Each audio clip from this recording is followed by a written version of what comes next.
Line कहूंगा कि दूर रह करना करो बात करीब आ जाओ, दूर रह के ना करो बात करीब आ जाओ। और ये बधाई गीत में गाना चाहूंगा, लेकिन निवेदन है कि बधाई गीत जब भी गाया जाता है तो ऐसे नहीं गाया जाता है, खाली हाथ नहीं, कम से कम ताली जरूर बजनी चाहिए। तो आइए एक सुंदर बधाई गीत, और जितने भी परिवार के सदस्य हैं सभी को इस गीत में ताली बजाइएगा, हो सके तो नृत्य भी कीजिएगा, आनंद आ जाएगा। जुग जुग जिया सुनलनवा भवनवा के भाग जागल गो, जुग जुग जिया सुनलनवा भवनवा के भाग जागल गो, ललना लल हुई है फुलवा के दीपक मनवा में आस लागल हो, ललना लल हुई है फुलवा के दीपक मनवा में आस लागल हो। जुग जुग जिया ललनवा भवनवा के भाग जागल हो, जुग जुग जिया ललनवा भवनवा के भाग जागल हो, ललना लल हुई है फुलवा के दीपक मनवा में आस लागल हो, ललना लल हुई है फुलवा के दीपक मनवा में आस लागल हो।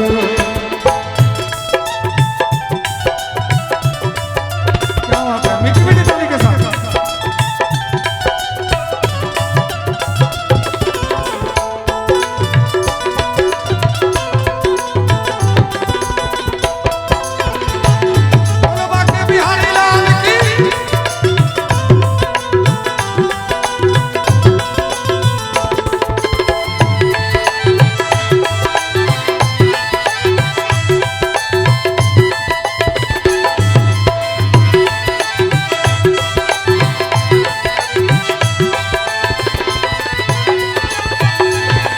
आज के दिनवा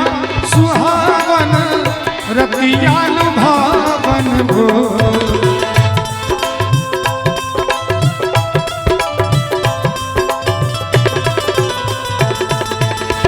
आज के दिनवा सुहावन रतिया लुभावन हो, ललना ललना दीदिया के होरिला जन्म ले होरिवा बड़ा सुंदर हो, ललना दीदिया के होरिला जन्म ले होरिवा बड़ा सुंदर हो।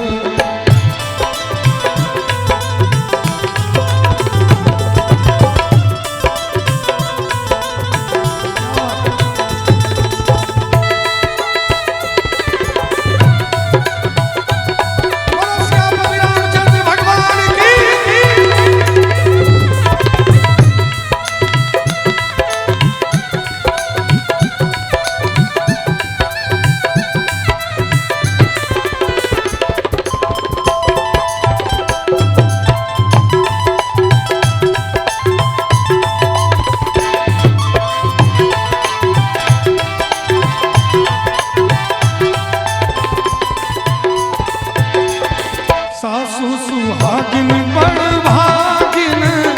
अनधन लुटावेली हो, सासु सुहागिन बड़ भागिन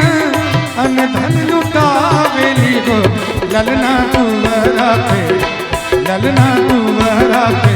बाजेला बधैया आंगनवा उठे सोगर हो, ललना तुअरा पे बाजेला बधैया आंगनवा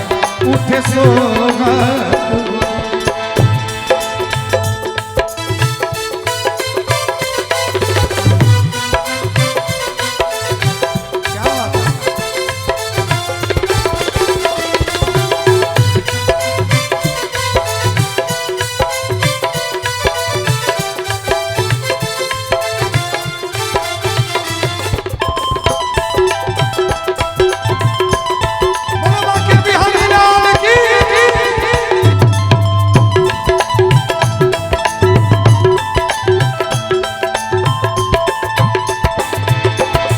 नाची नाची गावेली बहिनिया लल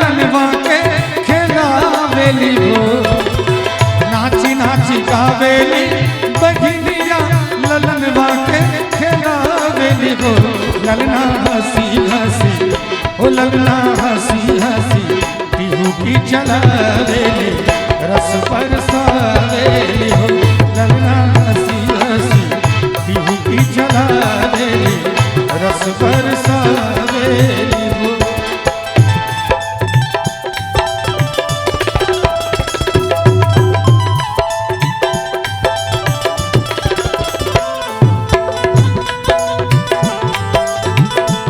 ताली में कंजूसी नहीं होनी चाहिए, सभी को दोनों हाथ उठा के मीठी मीठी ताली के साथ।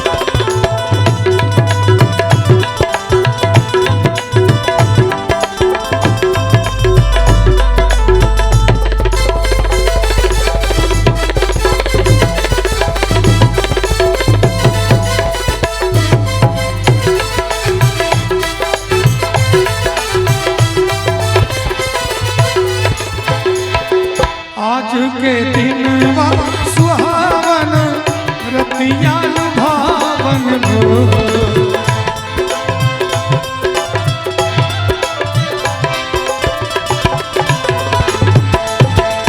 आज के दिन सुहावन रतिया भावन हो, ललना दीदिया के हो ललना दीदिया के होरिला जन्म ले हो रिलवा बड़ा सुंदर हो ललना दीदिया के होरिला जन्म ले हो रिलवा बड़ा सुंदर हो। जुग जुग जिया सो ललनवा भवनवा के भाग जागल हो, जुग जुग जिया सो ललनवा भवनवा के भाग जागल हो, ललना लाल होई है ललना लाल होई है, फुलवा के दीपक मनवा में भाग जागल हो, ललना लाल होई है फुलवा के दीपक मनवा में आस लागल हो,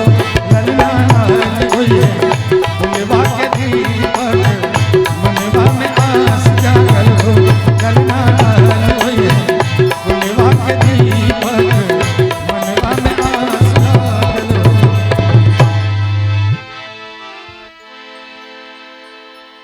और देखिए